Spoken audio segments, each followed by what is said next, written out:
Hey guys, welcome to the new comic book. Today we're talking about The Dreaming number 11 by DC Comics, or more or less Vertigo. But the same universe, so let's jump into it. This is a book I really love. It's been great. The book has been amazing. I really enjoyed this book. It's one of the best I think out there. Welcome to DC Young Animal, the DC, not Young Animal, it's Vertigo books. I'm only getting this, and I think Book of Magic. Book really good. I like this one a little better. But the book really great book. So let's jump into issue 11. What happens? We have Dory and what's the other guy? Matthew the Raven. And they're trying to find a dream. They go to this place. I don't know exactly if it has a name or the place between what. It's a bar. Well, you have to tell it's a bar. And I think it's like the house of, maybe it's the House of Mystery or House of something. But it's a house where like there's a bar. You have to tell stories in the bar, and that's kind of like how you pay your tab and basically pay for stuff. You tell stories. It's a bar where stories has powers and everything. That's why in this book you'll see that stories has so much power in this book, and it's really great. And we find out like, hey, nobody's here. I want to get a drink. Hello, what the hell's going on? And then we find out in the back that everybody's listening to these three guys tell a story, and they keep like, it's a point where one will start a story, he starts talking about it. And the other one, he's like, hey, one starts talking about a story, and then the story aren't as too important. I can do it without telling those. You can make those. So it's not too important, but it's like the other person's like, hey, Dory's like, hey, what the hell's going on? It's like, shh, listen. And then he tells the story, and then it jumps in. The other guy's like, jumps into his story, where he starts telling his story about a guy who's kind of like, I guess like a crime fighter, just without a mask and everything.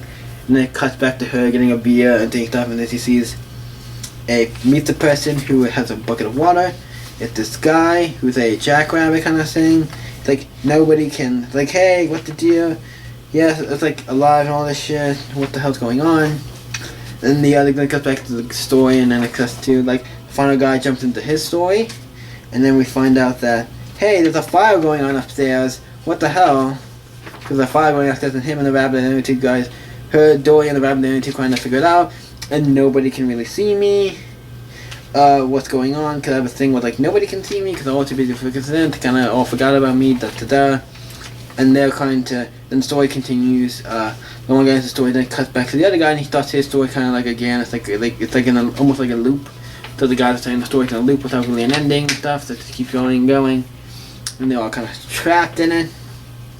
They're all stuck in this loop, and they're kind of, and the other two kind of put out the fire as he talks to him about, and then he finds out that the dreaming was here, or dream was here, the dream was here, he was here, like, the person not looking for the Sandman or the dream, he's here, came looking for him, he was here, he talked to him about some stuff, and kind of get some more explanation to him, and then they figure out, eventually they figure out, kind of like, oh, I have an idea of how to fix this, how to stop these guys from the story, because they keep telling the story over and over again. They keep repeating. So it's like, then he goes up to him, like, he says, like, and then he says something like, I'm pregnant. It's like, whisper, and he goes, I'm pregnant. It's like, what? You what now? It's like, everybody's like, what the fuck? It's like, then he goes up and starts telling the story, and kind of like, finishes the story, kind of like, he does a close up on all the stories. Like, he kind of closes all the stories, finishes them up.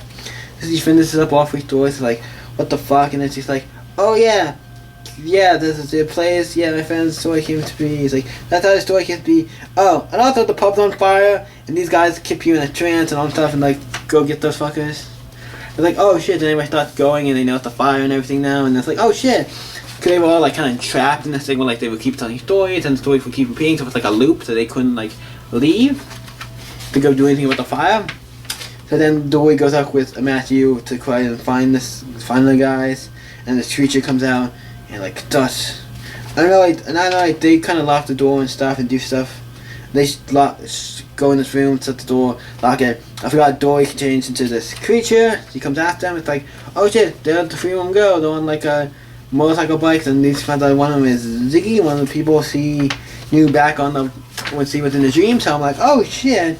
I mean, this might be another part of the dream, but you know what I mean, like the main place. So yeah, I'm like, oh shit, that's where this ends. I'm like, yeah, this is actually really good. This issue 11, I'm like, yeah, I actually really enjoyed this issue. It's fun. The book is great. Like, this book is one of the books I'm like, yeah, it's a great relaunch of The Dreaming. I'm glad they brought it back in this book. It's really great. It's one of the best. I think it's one of DC's. It's a good DC book. This has been really great. This is technically, I think it's the second volume for The Dreaming, because there was one released before this. So yeah, this is a great book. And the next issue seems maybe they find him in the next issue. Who knows? It looked like I have to do more with him. But this is actually a really good issue about this ball that's in the comics and stuff. And this is great. We get to see it again. I'm like, okay, this is great. I love this. This is a great book. So what do I rate The Dreaming number 11 by DC Comics? I'm gonna give it a straight up. Ooh, this was actually a really good issue. I like the art for this book usually. Like this year the art was amazing. I love the art. The art so much.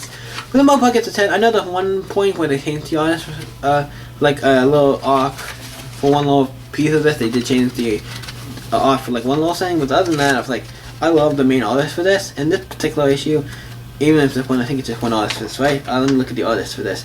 Yeah, one person did the art for this, because for each of the 3 different stories, they kind of like colored and done stuff a little differently. They all look a little different, but they're still by the same guy. This is really great. The art gets like a 10 from me always. The book's great. I'm gonna give this one a solid 10. I really love The Dreaming. This is a great book. I love this book. It's great. This is a great book. Check it out if you stop reading it. This is great if you like Sam and stuff, or any other Sam and stuff. It's a great book. So what did you guys think of The Dreaming number 11? Let me know in the comments down below and let's talk about it. You guys can always stay up and see you next video, guys. Bye.